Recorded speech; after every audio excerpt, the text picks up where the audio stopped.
Oke,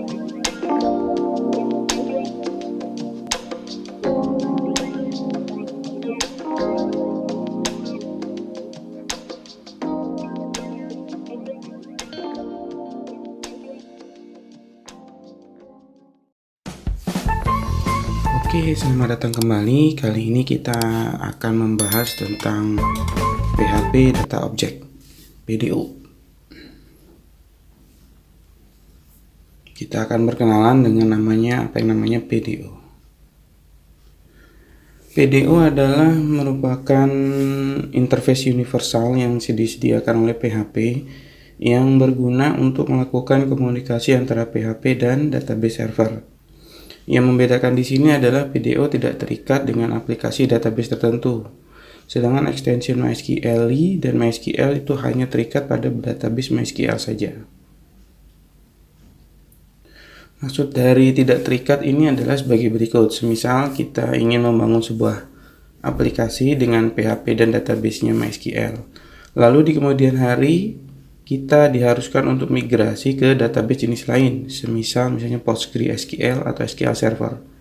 Nah, jika kondisi ini, maka kita tidak perlu merubah seluruh perintah SQL yang ditulis di PHP. Kita hanya perlu mengganti cara pemanggilan awal PDO, maka seluruh kode program akan dapat digunakan di database server yang baru. Hal ini tidak berlaku jika kita menggunakan extension MySQL atau MySQL. Dua extension ini hanya dapat berkomunikasi dengan MySQL. Nah, lalu jika kita beralih ke database lain, misalnya PostgreSQL, maka kita harus merubah kode agar dapat digunakan di database PostgreSQL. Nah, karena alasan ini, ada baiknya kita beralih menggunakan dari MySQL extension ke PDO extension. Dengan menggunakan MySQL atau MySQL extension, PHP akan langsung terhubung langsung direct ke MySQL server. Tetapi jika kita menggunakan PDO tidak langsung terhubung dengan database server, melainkan PDO digunakan sebagai interface. Berbeda dengan MySQL atau MySQL extension yang menyediakan procedural style. Nah, jika kita mau menggunakan PDO, maka kita wajib mengaksesnya menggunakan konsep OOP saja. Berikut adalah database server yang didukung oleh PDO. Dari dokumentasi yang kita lihat di sini ada 11 yang didukung. Pertama ada JubeRidd, Microsoft SQL Server, Firebird, IBM, Informix, MySQL, Microsoft SQL Server, Oracle, DBC, DB2, Postgre, dan SQLite. Lalu bagaimana cara mengaktifkan PDO? PDO extension itu secara default dapat digunakan sejak PHP 5.1, tetapi tidak semua driver database PDO diaktifkan. Nah, dengan alasan performa PHP menonaktifkan beberapa fitur PDO untuk database server. Jadi ketika kita akan menggunakan PDO untuk database server tertentu, maka kita wajib mengaktifkannya terlebih dahulu. Untuk mengaktifkan PDO, kita bisa merubah file php.ini pada web server dengan cara, nah ini contohnya ini di sini lihat, nah ini adalah dengan cara menghilangkan tanda titik koma di depan kata extensionnya. Misalnya kita mau mengaktifkan di sini, contohnya saya mau mengasihkan PostgreSQL, maka di yang saya lingkar kuning itu saya hapus depan tanda titik komanya, PHP PDO PGSQL.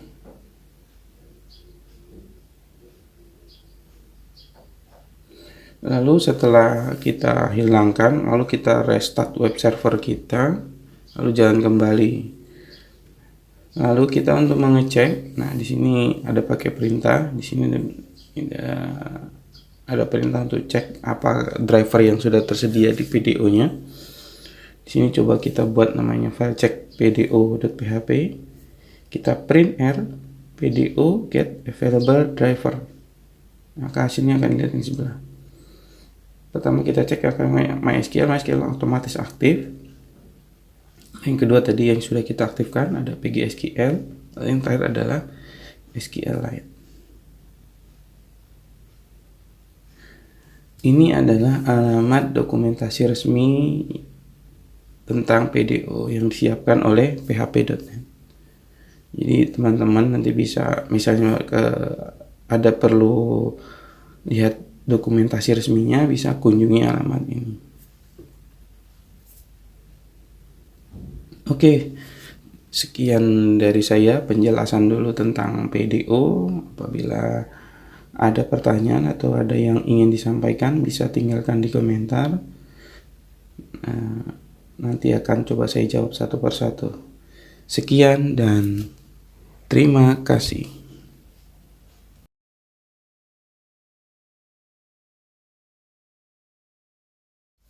Oke, selamat datang kembali. Kali ini kita akan membahas sebenarnya sih kita akan mempraktikkan proses create, read, update, dan delete dengan konsep PDO di PHP. Langkah pertama, kita akan membuat database. Sebagai contoh, kita akan membuat sebuah database dengan nama DB Siswa. Lalu kita di dalam DB Siswa kita akan buat tabel namanya TB Siswa dengan struktur. Di sini ada kode siswa, nama siswa, kelas, dan alamat. Di mana kode siswa itu sebagai primary key, tipe data integer, nanti kita tambahkan auto increment. Kalau ada nama siswa, kelas, dan alamat, kita buat tipenya varchar. Untuk nama siswa dan alamat dengan lebar data 255. Untuk kelas kita kasih lebar 10. Lalu setelah kita buat tabelnya, jadi, kemudian coba kita isikan datanya. Ini sebagai contoh bisa dilihat di gambar. Ini ada 4 data, kita coba isikan 4 datanya.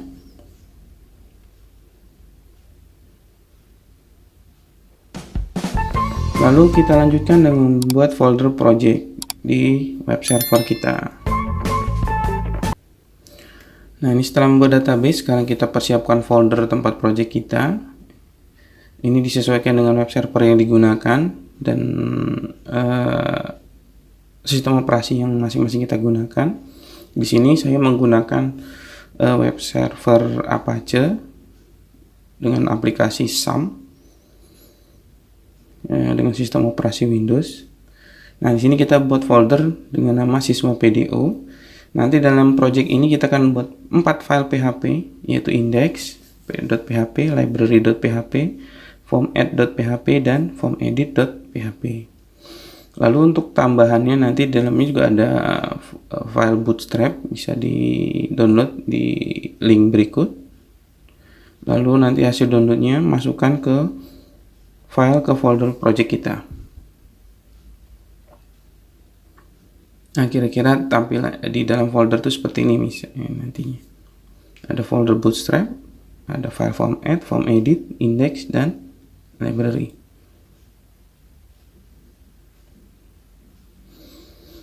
Nah, kalau tadi kan itu file-file yang wajib dibuat. Mari kita mulai buat file yang telah disebutkan. Yang pertama kita membuat file library.php. File library.php ini akan kita fungsikan sebagai fungsi utama dari aplikasi yang akan kita buat. Library.php nanti berisi kelas yang akan kita gunakan dalam aplikasi. Nah, kelas yang akan dibuat mempunyai beberapa metode. Contoh pertama ada kelas construct. Ini nanti untuk koneksi ke database. Jadi kan nanti ketika proses instansiasi dia makanya akan jalankan adalah koneksi. Lalu ada function kelas edit add data untuk masukkan data ke tabel. Show, lalu ada class show, method show ini untuk menampilkan data, method get by ID untuk mengambil data spesifik sesuai ID, method update untuk merubah data, method delete untuk menghapus data. Nah, ini kita mulai masuk. Ini adalah yang pertama. Kita pertama dulu membuat kelas, namanya kelas library. Lalu di bawahnya ini public function construct. Ini tadi membuat koneksi. Di situ ada variabel host, db name, username, dan password. Untuk host kita isi misalnya localhost, db name tadi sudah kita buat db siswa, username-nya di sini di tempat saya ini si root, passwordnya tidak saya password. Lalu untuk koneksi misalnya seperti ini, kita this db. Nah, ini perintah koneksi menggunakan PDO. New instansiasinya ya, PDO MySQL. MySQL itu tadi nama database yang kita pakai. _2 host, MySQL host namanya. Kita panggil $host tadi di localhost, lalu db name-nya db siswa. Lalu $username, $password. Ini yang baris ke-10 itu adalah perintah PDO yang akan digunakan untuk koneksi. Lalu tadi ada function add data. Di sini di function add data nanti kita butuhkan variabel ya, variabel parameter nama siswa, kelas, dan alamat. Pertama kita buat variabel data. Di sini this, lalu db, kita mau manggil database-nya, prepare ini mempersiapkannya, kosong, masih query kosong. Insert into tabel siswa, nama siswa, kelas, dan alamat. Value, tanda tanya 3. Tanda tanya di sini nanti kita gunakan nanti untuk minta masukan dari aplikasi. Makanya kita buat di sini prepare. Kita masukkan di sini aplikasi. Lalu di sini namanya itu tanda tanya itu adalah bin parameter, bin param di sini. Nah, untuk ngesetnya nanti kita dipanggil di bawahnya $data bin param pertama 1 itu $nama siswa, kita sesuaikan dengan parameter kita. Lalu data bin param 2 kelas, bin parameter 3 alamat. Lalu untuk menjalankan query yang sudah kita prepare tadi, kita pakai perintah execute. Jadi data execute. Lalu di return, ini fungsi yang mengembalikan nilai, return data raw, pakai perintah raw count. Lalu ada function show, ini sama. Jadi query this db prepare select bintang from tb siswa. Kalau untuk lihat hasilnya, kita query execute. Lalu setelah di execute, maka kita mau fetch ya, kita mau lihat hasil datanya. $data query kita fetch all, return $data. Lalu function get by id, jadi ini kita butuhkan parameter nanti kode siswa. Di sini $query sama dengan this db prepare select bintang from tb siswa where kode siswa tanda tanya. Ingat tadi tanya-tanya itu adalah bin parameter, nanti kita masukkan parameternya. Jadi kita harus set dulu query bin parameter 1, kode siswa. Lalu query nanti kita jalankan execute, return query kita fetch. Ini berarti fetch. Kalau tadi yang kita sebelum pakai fetch all itu untuk ngambil semuanya, ini kita hanya menggunakan satu data, maka kita pakai perintah fetch. Lalu public function update. Nah, untuk update ini ada 4 parameter yang kita gunakan, kode siswa, nama siswa, kelas, dan alamat. Seperti biasa, pertama kita this db prepare perintah query-nya, update tb siswa, set nama siswa sama dengan tanda tanya, kelas sama dengan tanda tanya, alamat sama dengan tanda tanya, where kode siswa sama dengan tanda tanya. Nah, ya, seperti biasa query bin parameter 1 nama siswa, bin parameter 2 kelas, bin parameter 3 alamat, bin parameter 4 kode siswa. Lalu kita $query execute, return query raw count. Lalu ada function delete. Di sini delete kita butuh parameter kode siswa. Query-nya seperti ini, this db prepare delete from tabel siswa where kode siswa sama dengan tanda tanya. Jadi kita query bin parameter 1 sama dengan kode siswa, lalu kita panggil query execute, lalu return query raw count.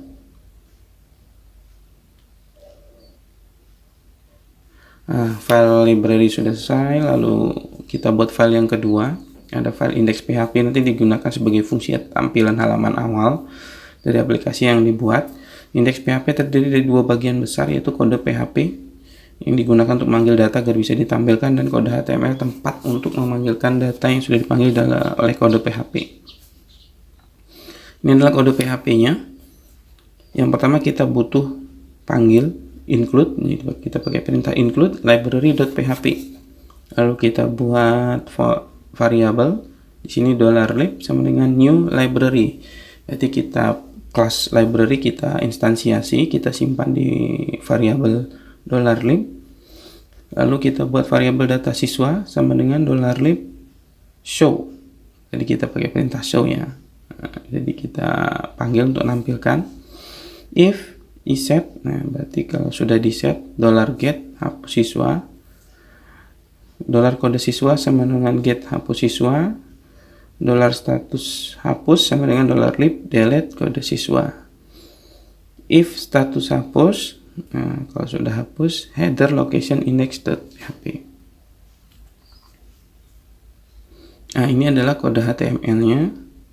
Di sini juga sebenarnya masih ada diselipkan PHP untuk menampilkan datanya.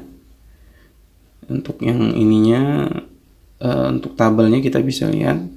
Lalu di bawah untuk menampilkan datanya kita pakai perintah for each. Kita perhatikan dari line 39 sampai line 53. Nah, di situ kita panggil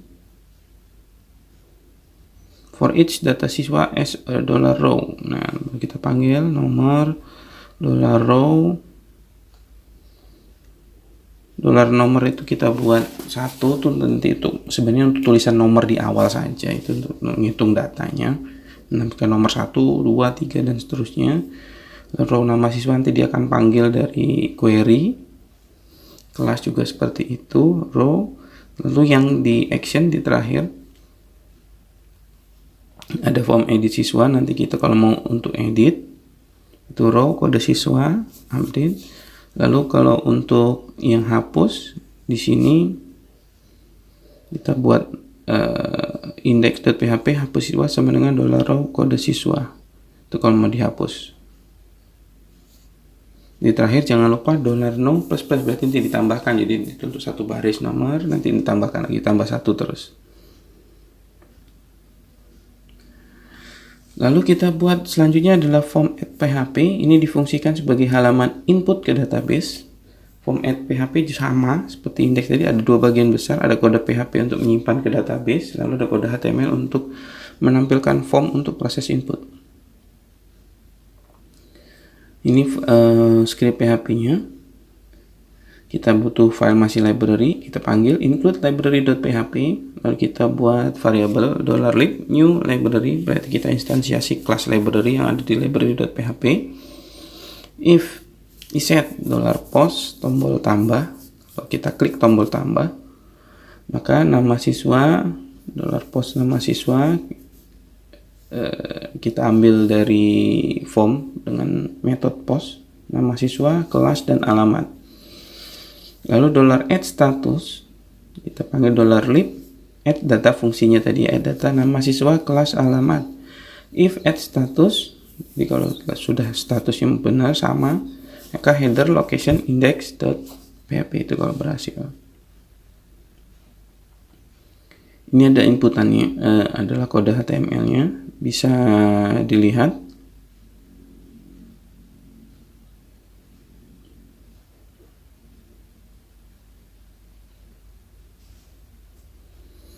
Lalu file berikutnya adalah form edit.php. Ini akan kita fungsikan sebagai halaman untuk menampung data lama, lalu merubah isi data ke database. Form edit.php terbagi sama bagi dua bagian besar, kode PHP untuk mengambil data yang diubah, lalu menyimpan lagi ke database, dan kode HTML untuk menampilkan form untuk proses edit. Ini adalah kode PHP-nya. Kita butuhkan include library.php sama $lib, kita buat instansiasi new class library. If iset, ya, jika di set kode siswa, get kode siswa, maka kode siswa sama dengan kita buat simpan variabel kode siswa sessionnya di $kode siswa, lalu $data siswa sama dengan $lib get by id $kode siswa. Jadi kita butuhkan id-nya tadi, maka kita pakai fungsi get by id. Selain itu kembali ke halaman index.php. Lalu kedua, if iset tombol update, maka kode nanti dari form data formnya kita ambil di kode siswa, nama siswa, kelas, alamat. Lalu ada status update. Status update ini kita buat query, kita simpan $lib update kode siswa, nama, kelas, alamat. If status update, jadi kalau sudah status update maka akan kembali ke index.php. Berikut ini adalah formnya. Di sini juga masih ada file PHP. Di sini untuk mengambilkan data yang sudah data lamanya sebelum dirubah. Kita bisa lihat pertama di line 42 di value-nya, misalnya di nama siswa. Untuk yang kode siswa kita buat dengan tipe data hidden ya. Ini biasanya seperti ini, jadi tidak ditampilkan tapi ada di dalam form. Kita bisa menggunakan tipe hidden, jadi kode siswanya taruh tetap di situ karena kan kode siswanya tidak kita rubah. Yang akan kita rubah nanti adalah nama, kelas, dan alamat. Lalu untuk value-nya disisikan di sini data lama. Nah, teman-teman bisa lihat di situ di value-nya itu ada perintah PHP echo data siswa, nama siswa. Di kelas juga sama, PHP echo data siswa kelas. Lalu di alamat juga sama. Lalu di bawah tombol update. Di sini nanti kita akan menggunakan action-nya nanti. Nah, action di form ini tidak kita isikan karena apa? Karena perintahnya nanti ada di atasnya untuk form PHP. Jadi jalankan action-nya ada di halaman itu, di file ini sendiri.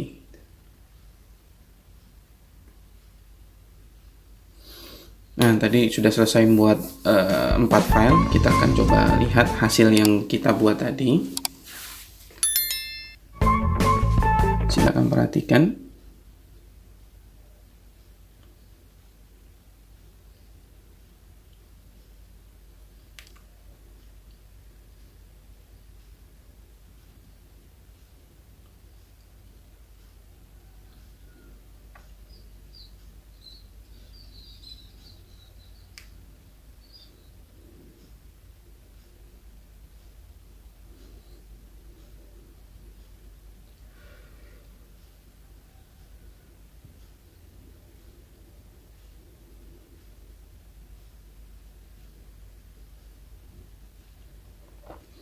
Ya, kalau dari contoh yang kita lihat, jadi semua fungsi sudah berjalan. Dari perintah tambah, perintah update, dan delete sudah berjalan.